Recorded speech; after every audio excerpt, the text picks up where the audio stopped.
നമ്മൾ ഫെമിനിസത്തിന്റെ ഒരു ഹിസ്റ്ററി പറയുമ്പോൾ 4 വേവുകളായിട്ടാണ് ഫെമിനിസത്തിനെ കുറിച്ച് നമ്മൾ യൂഷ്വലി സംസാരിക്കുന്നത്. അതിൽ ഫസ്റ്റ് വേവ് ഫെമിനിസം മുമ്പോട്ട് വെച്ച ഡിമാൻഡ്സ് പലതും പൊളിറ്റിക്കൽ ഇക്വാലിറ്റിക്ക് വേണ്ടിയുള്ള അല്ലെങ്കിൽ വോട്ടവകാശത്തിന് വേണ്ടിയുള്ള ഡിമാൻഡ്സും അതേപോലെ തന്നെ പല പല ജോലികളിലേക്ക് ഒരു ആക്സസ് അല്ലെങ്കിൽ എൻട്രി കിട്ടാനുള്ള ഡിമാൻഡുമായിരുന്നു. പക്ഷെ ആ ഒരു സമയത്ത് തന്നെ equal pay for equal work എന്നുള്ള ഐഡിയയും ഇവർ മുമ്പോട്ട് വെക്കുന്നുണ്ട്. ത്രൂ ഔട്ട് USA നമ്മൾ ഈ ഒരു സമയത്ത് നാഷണൽ വിമൻസ് പാർട്ടി മൊബിലൈസേഷന്റെ ഭാഗമായിട്ട് അല്ലെങ്കിൽ മൊബിലൈസേഷനിന്റെ എഫക്റ്റീവ്നെസ് കാരണം വിമൻ, പല കാറ്റഗറിയിലുള്ള women, from lower class to middle class to upper class women വളരെ മിലിറ്റന്റ് ആയിട്ട് തന്നെ വലിയ പ്രൊട്ടസ്റ്റ് മാർച്ചുകൾ നടത്തുകയും പ്ലക്കാർഡുകൾ വെച്ച് പല ദിവസങ്ങൾ മേയേഴ്സ് ഓഫീസിന്റെ മുമ്പിലും വൈറ്റ് ഹൗസിന്റെ മുമ്പിലും പ്രകടനങ്ങൾ നിരന്തരമായിട്ട് നടത്തിക്കൊണ്ടിരിക്കുന്ന ഒരു സമയമാണ്. പക്ഷെ ഇതെല്ലാം നടത്തുമ്പോഴും ഈ വിമനിനെ ഭ്രാന്തികളെന്ന് വിളിക്കുകയും അറ്റ് ദ സെയിം ടൈം ഇവർക്കെതിരെ അവരുടെ പക്ഷത്തുള്ള വിമനെ കൊണ്ട് സംസാരിപ്പിക്കുകയും എല്ലാം അമേരിക്കയിലുള്ള 2 പാർട്ടികളും ഇത് ചെയ്യുന്നുണ്ട്. ഫസ്റ്റ് വേൾഡ് വാർ ഉണ്ടാകുന്ന സമയത്താണ് വിമൻ ലേബർ വളരെ വളരെ ഇമ്പോർട്ടന്റ് ആണെന്ന് വേൾഡ് ഓവർ, പർട്ടിക്കുലർലി വെസ്റ്റേൺ വേൾഡിന് മനസ്സിലാകുകയാണ്. ഇപ്പൊ ഫസ്റ്റ് വേൾഡ് വാർ നടക്കുന്ന സമയത്ത് പല ഏബിൾ ബോഡീഡ് ആയിട്ടുള്ള ആണുങ്ങളും വാറിന് പോവുകയാണ്. അപ്പൊ വാറിന് പോകുന്ന സമയത്ത് ആ വീടുകൾ നോക്കി നടത്തുന്നതും ജോലി ചെയ്യുന്നതും എല്ലാം വിമനാണ്. അപ്പൊ വിമൻസ് ലേബർ ഈ വാർ എഫേർട്ടിനെ സസ്റ്റെയിൻ ചെയ്യാൻ വളരെ വളരെ ഇമ്പോർട്ടന്റ് ആണെന്ന് സ്റ്റേറ്റിന് ഒരു പരിധിവരെ, അത് US-നാണെങ്കിലും യൂറോപ്യൻ സ്റ്റേറ്റ്സിനാണെങ്കിലും ഒരു പരിധിവരെ മനസ്സിലാകുകയാണ്. അറ്റ് ദ സെയിം ടൈം വിമണിനെ വർക്കിലേക്ക് ആകർഷിക്കാൻ, അതായത് ഫാക്ടറികളിലേക്ക് ആകർഷിക്കാൻ, ഗുഡ്സ് ഉണ്ടാക്കുന്ന സ്ഥലത്തേക്ക് ആകർഷിക്കാൻ സ്റ്റേറ്റ് തന്നെ ശ്രമിക്കുകയാണ്. അപ്പം വിമണിന്റെ ലേബറിന് ഇപ്പോൾ ഒരു ഇമ്പോർട്ടൻസ് വരികയാണ്. ഫസ്റ്റ് വേൾഡ് വാർ കഴിഞ്ഞ് ഉള്ള ആ ഒരു ഇന്ററിം പീരീഡ് ആണ് ഫസ്റ്റ് വേവ് ഫെമിനിസത്തിന്റെ ഏറ്റവും ഇന്റൻസ് ആയിട്ടുള്ള period. Because women are also realising അവർ പൊളിറ്റിക്കൽ ആക്ടേഴ്സ് ആണ്. ഇങ്ങനെ ഒരു വലിയ ഗ്രേറ്റ് വാർ എന്ന് വിളിച്ചിരുന്ന ഫസ്റ്റ് വേൾഡ് വാർ നടക്കുന്ന ഒരു സമയത്ത് അവർ തന്നെത്താനെ പൊളിറ്റിസൈസ്ഡ് ആകുകയാണ്. അവരുടെ ഒരു സിഗ്നിഫിക്കൻസ്, ഒരു പൊളിറ്റിക്കൽ റിയലൈസേഷൻ, അവേക്കനിങ് നടക്കുകയാണ്. കാരണം ഓൾറെഡി അവരോട് സ്റ്റേറ്റ് നെഗോഷിയേറ്റ് ചെയ്ത് തുടങ്ങി കഴിഞ്ഞിരുന്നു. 1.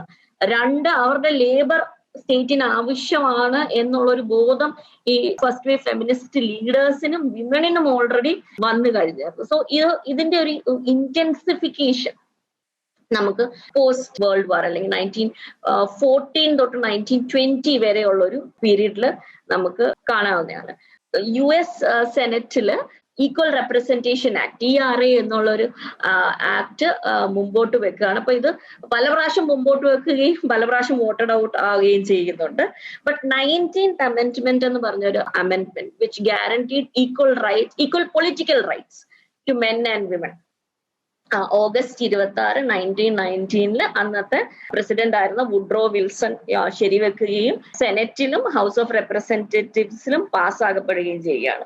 അങ്ങനെ 1919 US വിമനിനും മെന്നിനും വോട്ട് ചെയ്യാനുള്ള അവകാശം കിട്ടുകയാണ്. ഇതിന്റെ അലയടികൾ യൂറോപ്പിൽ എത്തുകയാണ്. യൂറോപ്പിലെ പല കൺട്രീസിലും ഇൻക്ലൂഡിങ് ബെൽജിയം, നെതർലാൻഡ്സ്, ജർമ്മനി ഇങ്ങനെയുള്ള സ്ഥലങ്ങളിലെല്ലാം തന്നെ US നടന്ന ആ സഫ്രജറ്റ് മൂവ്മെന്റിൽ നിന്ന് ഇൻസ്പയർഡ് ആയിട്ട് പല പല ഫെമിനിസ്റ്റ് മൂവ്മെന്റുകൾ ഉണ്ടാകുകയും അവരെല്ലാം തന്നെ വോട്ടവകാശത്തിന് വേണ്ടിയും ആക്സസ് ടു ജോബ്സിന് വേണ്ടിയും വാദിക്കുകയും അത് നേടിയെടുക്കുകയും ചെയ്യുന്നതാണ് നമ്മൾ കണ്ടത്. പിന്നെ നമ്മളൊരു സെക്കൻഡ് വേവ് ഫെമിനിസ്റ്റ് മൂവ്മെന്റ് കാണുന്നത്, ഈ വേവ് എന്ന് പറയുമ്പോൾ തന്നെ ഞാൻ ഒരു കാര്യം കൂടെ പറഞ്ഞു വെക്കേണ്ട ആവശ്യമുണ്ട്.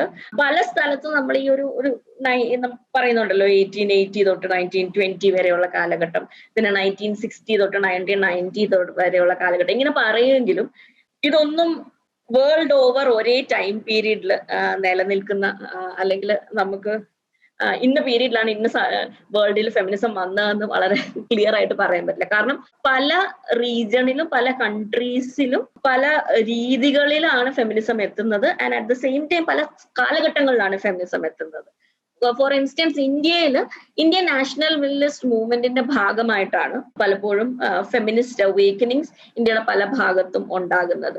പക്ഷെ ഇന്ത്യയിൽ ഫസ്റ്റ് വേവ് എന്ന് നമുക്ക് ഐഡന്റിഫൈ ചെയ്യാൻ പറ്റുന്ന ഒരു ഫെമിനിസ്റ്റ് ഇല്ല. കാരണം ഫസ്റ്റ് വേവിന്റെ സെക്കൻഡ് വേവിന്റെ ഡിമാൻഡ്സ് ഒരുമിച്ച് ചേർന്നാണ് ഇന്ത്യയിലെ ആദ്യത്തെ ഫെമിനിസ്റ്റുകൾ മുമ്പോട്ട് വെക്കുന്ന ഡിമാൻഡ്സും അതിനുള്ള പ്രൊട്ടസ്റ്റ് മൂവ്മെന്റ്സും നടക്കുന്നത്. സോ ഈവൻ ദോ നമ്മൾ ഈ first wave, second wave, third wave, fourth wave എന്ന് പറയുമെങ്കിലും അതൊരു ജനറൽ ക്ലാസിഫിക്കേറ്ററി സ്കീമായിട്ട് കണ്ടാൽ മതി. അതങ്ങനെ ഒരു ഹാർഡ് ആൻഡ് ഫാസ്റ്റ് ആയിട്ട് ഉള്ള ഒരു ക്രോണോളജിക്കൽ ഫ്രെയിം അല്ല. So we were talking about second wave feminism. So 1960s ഈ ഒരു സമയത്ത് എഡ്യൂക്കേഷന്റെ റൈറ്റ്സ് വിമൻ നേടിക്കഴിഞ്ഞു, പൊളിറ്റിക്കൽ റെപ്രസെന്റേഷന്റെ റൈറ്റ്സ് വിമൻ നേടിക്കഴിഞ്ഞു.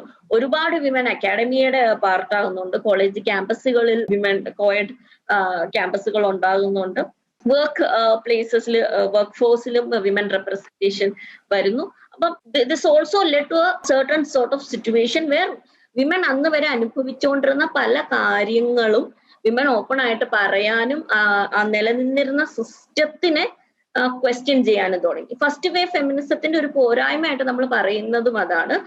റെപ്രസെന്റേഷന് വേണ്ടിയാണ് ഫസ്റ്റ് വേവ് ഫെമിനിസ്റ്റുകൾ പലപ്പോഴും ആവശ്യപ്പെട്ടിരുന്നത്. എന്തുകൊണ്ടാണ് ഇങ്ങനെ വിമൻ സബ്ജുഗേറ്റഡ് ആയ ഒരു സിസ്റ്റം, അല്ലെങ്കിൽ മേൽക്കോയ്മ ഉള്ള ഒരു സിസ്റ്റം എന്തുകൊണ്ടാണ് നിലനിന്നിരുന്നത് എന്നുള്ളത് അവര് പ്രശ്നവൽക്കരിക്കുന്നില്ല. പക്ഷെ അവർക്ക് അന്ന് അങ്ങനെ പ്രശ്നവൽക്കരിക്കാൻ ഉള്ള ഒരു സ്വാതന്ത്ര്യം അവർക്ക് ഉണ്ടായിരുന്നോ എന്ന് നമുക്ക് അറിയില്ല. കാരണം ഇന്ന് തിരിഞ്ഞു നിന്ന് നമ്മൾ അവരെ എങ്ങനെയൊക്കെ നമുക്ക് ഫിംഗേഴ്സ് പോയിന്റ് ചെയ്യുമെങ്കിലും അവര് വെട്ടിയ പാതയിലൂടെ തന്നെയാണ് നമ്മൾ നടക്കുന്നത്. അവരില്ലായിരുന്നെങ്കിൽ ഒരിക്കലും പിന്നീട് ഇതൊരു തിയറൈസ് ചെയ്യാനുള്ള ഒരു സ്പേസ് പോലും നമുക്ക് ഉണ്ടാകില്ലായിരുന്നു. So as a feminist, all feminists in the world will be forever thankful to first wave feminism. So second wave feminism roots 2 പുസ്തകങ്ങളിലാണ് യൂഷ്വലി നമ്മൾ ട്രേസ് ബാക്ക് ചെയ്യുന്നത്. ഒന്ന് സിമോൺ ഡു ബോവറിന്റെ ദ സെക്കൻഡ് സെക്സ് എന്നുള്ള feminist bible എന്നറിയപ്പെടുന്ന work. ഈ ഒരു book വായിക്കാൻ പറ്റുമെങ്കിൽ വായിക്കണം. എത്ര മനോഹരമായിട്ട് ഫീമെയിൽ ഐഡന്റിറ്റിയെ കുറിച്ച് തിയറൈസ് ചെയ്യുന്ന വർക്ക് അതിനു മുമ്പോ പിന്നീടോ വന്നിട്ടുണ്ടോ എന്ന് സംശയമാണ്. അതിനകത്ത് സിമോൺ ഡിബോറിന്റെ കാര്യം പറയുമ്പോൾ ഭയങ്കര രസമാണ്. എന്നെ MA പഠിപ്പിച്ചിരുന്ന ഒരു സാറ് സാത്രിന്റെ കൂട്ടുകാരി എന്ന് പറഞ്ഞാണ് ഈ സിമോൺ ഡിബോറിനെ കുറിച്ചുള്ള ക്ലാസ് തുടങ്ങുന്നത് തന്നെ. നമ്മൾ പിന്നെ ബുവാനോ വായിച്ചു കഴിയുമ്പോൾ നമുക്ക് മനസ്സിലാകും എത്ര അധികം ഫിലോസഫൈസ് ചെയ്ത തിയറൈസ് ചെയ്ത ഒരു വുമണിനെ ഒരു മാനിന്റെ ഐഡന്റിറ്റിയിലേക്ക് എത്ര ചുരുക്കിയാണ് പലപ്പോഴും അവതരിപ്പിക്കപ്പെടുന്നത്. ഇപ്പം എസ്തേർ ഡൺലോ, നമ്മള് പല പത്രങ്ങളും അഭിജിത് ബാനർജിയുടെ ഈ ഇടയ്ക്ക് എക്കണോമിക്സിൽ നൊബേൽ പ്രൈസ് കിട്ടിയത്. അപ്പൊ നൊബേൽ ഭാര്യയായിട്ട് അല്ലെങ്കിൽ പാർട്ട്ണറായിട്ട് she's an economist on her own. ഇത് ഫെമിനിസം ചൂണ്ടിക്കാണിക്കുന്ന ഒരു പ്രശ്നമാണ്. ദാറ്റ് ഇന്റർനാഷണൽ വിമൻസ് ഡേ വരാൻ പോവാണ് നമുക്ക് March 8 I am very sure നമുക്ക് എല്ലാവർക്കും വാട്സ്ആപ്പ് ഫോർവേഡ്സ് വരും. She's A mother, she's A sister, she's A daughter, celebrate her. So what does that mean? Mother അല്ലാത്ത വിമനെ ഒന്ന് സെലിബ്രേറ്റ് ചെയ്യണ്ടേ? സിസ്റ്റർ അല്ലാത്ത വിമനെ സെലിബ്രേറ്റ് ചെയ്യണ്ടേ? അല്ലെങ്കിൽ ഒരു റിലേഷണൽ കപ്പാസിറ്റിയിൽ മാത്രമേ നമുക്ക് വുമണിനെ കാണാൻ പറ്റുള്ളൂ. അതെന്തൊരു യൂട്ടിലിറ്റേറിയൻ ലോജിക്കാണ്. She's an individual, isn't it? Women എന്ന വ്യക്തിയെ irrespective of whatever relational quality she has within the family നമുക്ക് സെലിബ്രേറ്റ് ചെയ്യാൻ കഴിയില്ലേ? സോ ഈ ഒരു ചോദ്യം ഇപ്പോഴും നമ്മൾ ചോദിക്കുന്നുണ്ട്. പക്ഷെ സെക്കൻഡ് വേവ് ഫെമിനിസത്തിലാണ് ഈ ഒരു ഐഡിയ വരുന്നത്. എന്തുകൊണ്ട് നമ്മൾ വുമണിനെ മദർ ആയിട്ട് മാത്രം കാണുന്നു? സിമോൺ ഡു ബോവർ മുമ്പോട്ട് വെച്ചൊരു ഐഡിയ ആണ്. ഒരു വുമണിനെ നമ്മൾ കാണുന്ന ഒന്നിൽ അതർ ആയിട്ടാണ് അല്ലെങ്കിൽ മദർ ആയിട്ടാണ്. ഒന്നിൽ അതർ ആയിട്ട് അല്ലെങ്കിൽ നമുക്ക് കാണാൻ പറ്റുന്ന നമ്മളുമായിട്ട് ഒരു റിലേഷണൽ കപ്പാസിറ്റിയിലാണ് കാണാൻ പറ്റുന്നത്. ഇപ്പം ആൺ സ്വത്ത് നിർമ്മിതിയും പെൺ സ്വത്ത് നിർമ്മിതിയും തമ്മിലുള്ള വ്യത്യാസം സിമോൺ ഡു ബോവർ പറയുന്നത് മെയിൽ ചിൽഡ്രൻ അല്ലെങ്കിൽ മെയിൽ ചിൽഡ്രന്റെ കണ്ടീഷനിങ്ങിൽ പലപ്പോഴും ചെയ്യപ്പെടുന്ന എന്താന്ന് പറഞ്ഞാൽ നീ അങ്ങനെ ആകരുത്, അല്ലെങ്കിൽ നീ ഇങ്ങനെ ആകണം എന്ന് പറഞ്ഞ് ആ കുട്ടിയെ കേന്ദ്രീകരിച്ച് തന്നെ അല്ലെങ്കിൽ മെയിൽ ചൈൽഡിനെ കേന്ദ്രീകരിച്ച് തന്നെയാണ് ആ കുട്ടിയുടെ ഒരു കണ്ടീഷനിങ് നടക്കുന്നത്. അപ്പം അതർ എന്നുള്ള ഒരു കാര്യത്തെ അങ്ങനെ ആകണം അല്ല ആകരുത് എന്ന് ഒരു അതറിനെ സൃഷ്ടിച്ച് ഈ കുട്ടിയുടെ സ്വത്ത് നിർമ്മാണത്തിൽ അതുപോലെ ആകണം അതുപോലെ ആകരുത് എന്ന് പറഞ്ഞ് ഈ കുട്ടിയുടെ സ്വത്വം നിർമ്മിക്കപ്പെടും. ഒരു ഐഡന്റിറ്റി കൺസ്ട്രക്ഷൻ ഒരു മെയിൽ ചൈൽഡിന്റെ ഉണ്ടാകുന്ന is through constant validation of certain kinds of significant others and certain kind of discrediting of other kinds of identities. പക്ഷെ നമ്മൾ ഫീമെയിലിന്റെ ഐഡന്റിറ്റി ക്രിയേഷനിൽ നോക്കുകയാണെങ്കിൽ, ഒരു പെൺകുഞ്ഞിന്റെ ഐഡന്റിറ്റി ക്രിയേഷനിൽ നോക്കുകയാണെങ്കിൽ ഒരു ഇൻഒഥന്റിക് ഐഡന്റിറ്റി ആണ് ക്രിയേറ്റഡ് ആകുന്നതെന്ന് സിമോൺ ഡിബോ പറയുന്നുണ്ട്. അതായത് കോൺസ്റ്റന്റ്ലി എന്താണ് നീ അമ്മയാകേണ്ടവളാണ്, അല്ലെങ്കിൽ നീ ഭാര്യ ആകേണ്ടവളാണ്. So this constant idea that she has to become something. She's in the process of becoming something. So unless she becomes that, her destiny, her identity is not complete. So unless you become a mother, unless you become a wife, always in the process of making ആണ് female identity. At the same time, man എന്നുള്ള ഒരു ഡീഫോൾട്ടിനെ വെച്ചുകൊണ്ട്, അല്ലെങ്കിൽ മാൻ എന്നുള്ള ഒരു കേന്ദ്രത്തെ വെച്ചുകൊണ്ട് ആ മാനിന്റെ ചുറ്റും, അല്ലെങ്കിൽ മാനിന്റെ ചുറ്റും ഒരു സാറ്റലൈറ്റ് പോലെ നിർമ്മിക്കപ്പെടുന്ന ഒരു identity which is a very false identity. കാരണം തന്റേതായ ഒരു സ്വത്ത് നിർമ്മാണം അവിടെ നടക്കുന്നില്ല. വേറൊന്നിനുമായിട്ട് ഒരു റിലേറ്റീവ് അല്ലെങ്കിൽ റിലേഷണൽ കപ്പാസിറ്റിയിലാണ് സ്ത്രീയുടെ അല്ലെങ്കിൽ പെൺകുഞ്ഞുങ്ങളുടെ സ്വത്ത് നിർമ്മാണം ഉണ്ടാകുന്നതെന്നും ഇതിനെ ക്വസ്റ്റ്യൻ ചെയ്യേണ്ട ആവശ്യമുണ്ടെന്നും സിമോൺ ഡിബോർ വീണ്ടും വീണ്ടും പറയുന്നുണ്ട്. അന്ന് വരെ ഉണ്ടായിരുന്ന ടേക്കൺ ഫോർ ഗ്രാൻഡഡ് ആയിട്ടുള്ള പല ഐഡിയാസിനെയും സിമോൺ ഡിബോർ ക്വസ്റ്റ്യൻ ചെയ്യുന്നുണ്ട്. മാതൃത്വത്തിന് മാത്രമല്ല, pregnancy, maternity, female biological process, Freud പോലുള്ളവര് മുമ്പോട്ട് വെച്ച പീനിസ് എൻവി, ഇങ്ങനെയുള്ള കാര്യത്തിനെ എല്ലാം സൈദ്ധാന്തികമായിട്ട് തന്നെ ഡിസ്മാൻറ്റിൽ ചെയ്ത് റിപ്പപ്പാർട്ട് ചെയ്യുന്നുണ്ട് Simone de Beauvoir. At the same time across the continent US-ൽ Betty Friedan the feminine mystique എന്ന് പറഞ്ഞ് വർക്ക് ചെയ്യുന്നുണ്ട്. ഫെമിനൈൻ മിസ്റ്റീക്കില് വളരെ ക്ലിയർ ആയിട്ട് പറയുന്നുണ്ട്, ഈ ഒരു ഹോം മേക്കർ അല്ലെങ്കിൽ വീടിന്റെ അലങ്കാരമായ, അല്ലെങ്കിൽ വീടിന്റെ ഇപ്പൊ നമ്മുടെ ഒരു ഭാരതീയ ഇത് കടമെടുത്ത് പറയുകയാണെങ്കിൽ വീടിന്റെ ലക്ഷ്മിയായ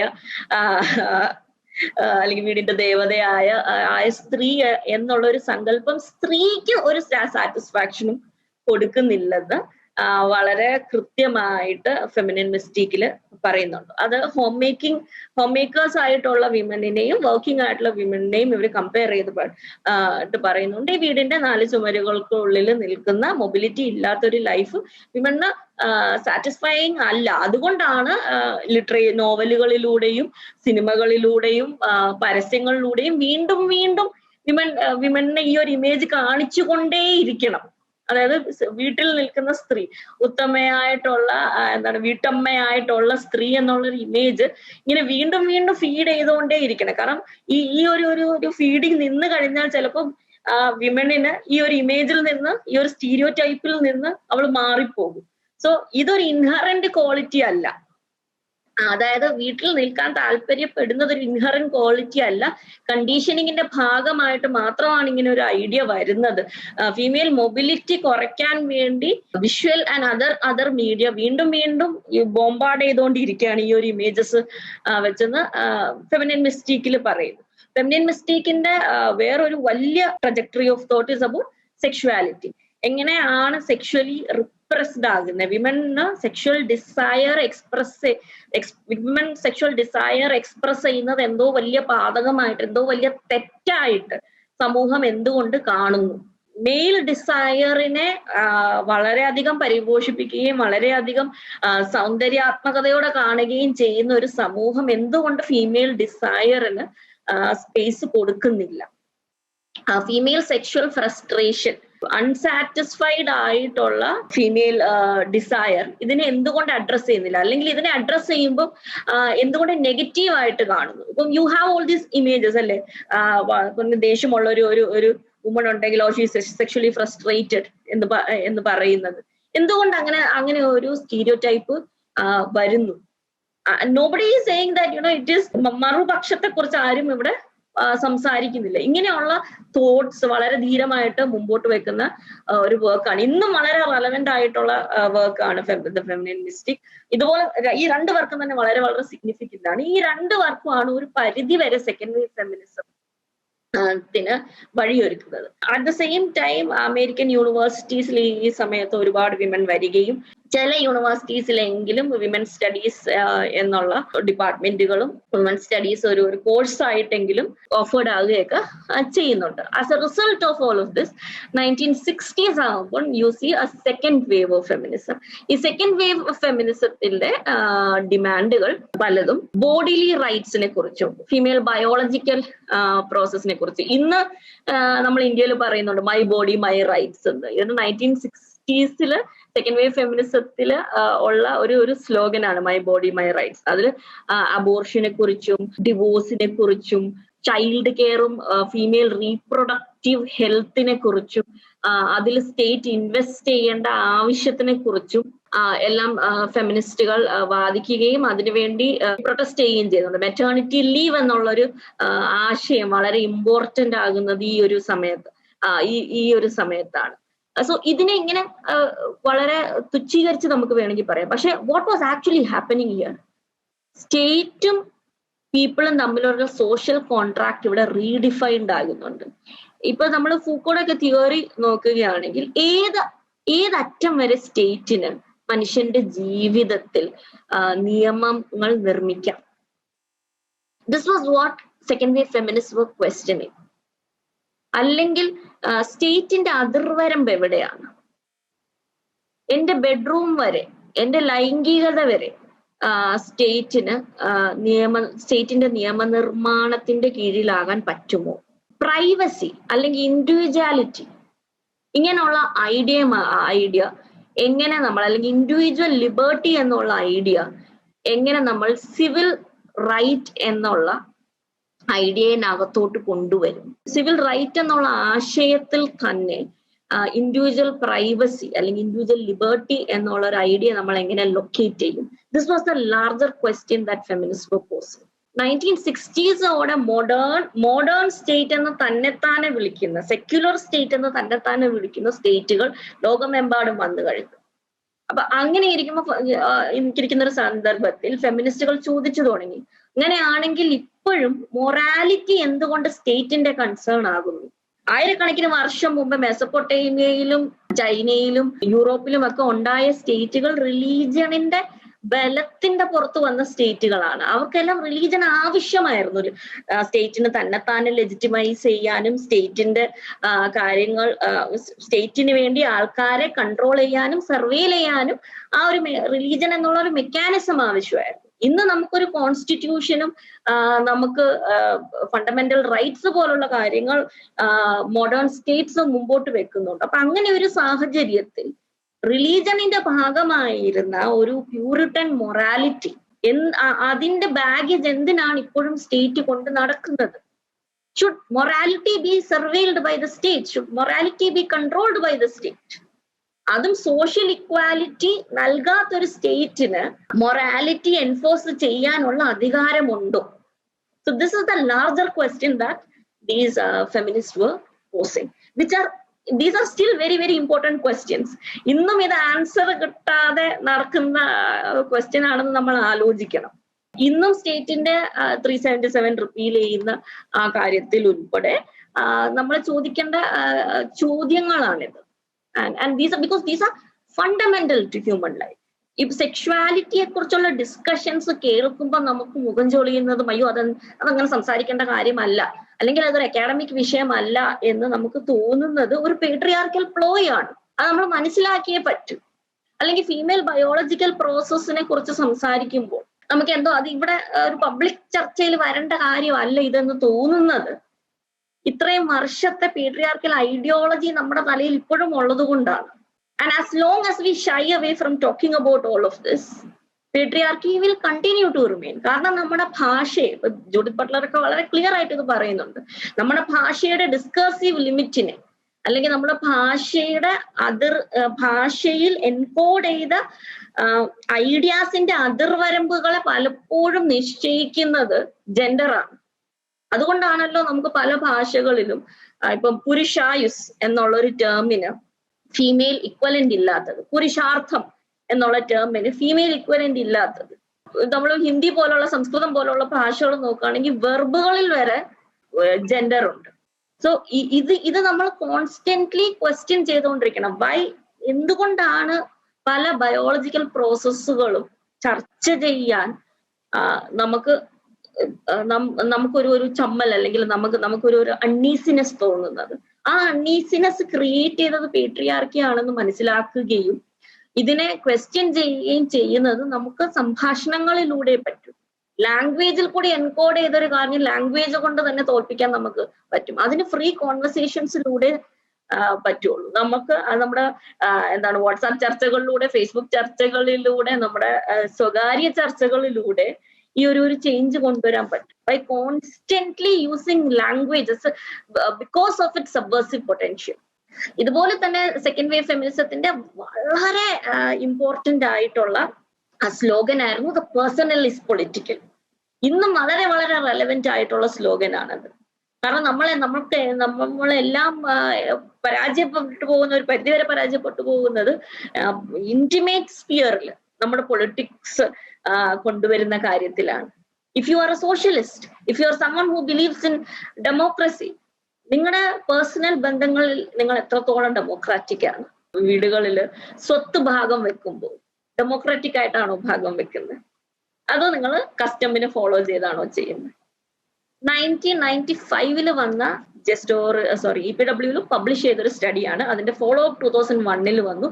1995 24% സ്ത്രീകൾക്ക് കേരളത്തില് ഈക്വൽ ഷെയർ കിട്ടിയിട്ടുള്ളൂ. 2001 അത് 37% ആയിട്ടുണ്ട്.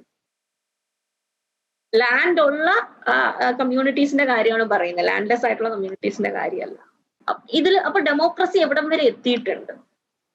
അതും മെയിൽ ഫീമെയിൽ ജെൻഡർ റേഷ്യോയില് ഫീമെയിൽസ് കൂടുതലുള്ള ഒരു സ്റ്റേറ്റിന്റെ, ഫീമെയിൽ ലിറ്ററസി ഉള്ള സ്റ്റേറ്റിന്റെ കാര്യമാണ് ഇപ്പൊ പറയുന്നത്.